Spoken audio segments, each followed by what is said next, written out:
আমিৰ খানৰ তৃতীয় বিবাহ, জেহাদ আৰু এপষ্টাইন ফাইলৰ মহানতাৰ বিষয়ে কথা পাতোঁ আহক।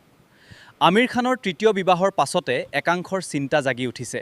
একাংশই আমিৰ খানক গ্ৰেপ্তাৰৰ দাবী তুলিছে, একাংশই বাৰে বাৰে হিন্দু যুৱতীক বিয়া পাতি জেহাদ কৰাৰ কথা কৈ ধৰ্মপ্ৰীতি দেখুৱাইছে। बीवी हिंदू, दूसरी बीवी हिंदू, तीसरी बीवी हिंदू, अब तीसरी को भी छोड़ेगा जब एक बच्चा पैदा करवा देगा। आखिर आमिर खान इतना बड़ा एक्टर है, देश विदेश मुस्लिम कंट्री सब जगह जाता है। जब 3 बार प्यार हुआ, एक बार भी उसको मुसलमान से प्यार नहीं हुआ। कैसा प्यार है ये तो मतलब लग रहा है कि टारगेटेड है कि उसको हिंदू से ही प्यार करना है, हिंदू से ही शादी करना है, फिर हिंदू बेटी को ही एक बच्चा दे करके फिर उसको ही तलाक देना है। उसको सिर्फ हिंदू ही लड़की पसंद आती है, तो जब इतना हिंदू लड़की पसंद आती है तो खुद কিন্তু এপষ্টিন ফাইলক লৈ তেওঁলোক নিমাত। মই বহু বিবাহৰ বিৰোধী, কিন্তু বৃদ্ধ বয়সত লুকাই চুৰকৈ বিদেশত গৈ এপষ্টিন ফাইলত নাম সন্নিৱিষ্ট কৰি দেশক লজ্জানত কৰাতকৈ আইনমতে বিবাহ পাতি লোৱাকে সমৰ্থন কৰিম আছে।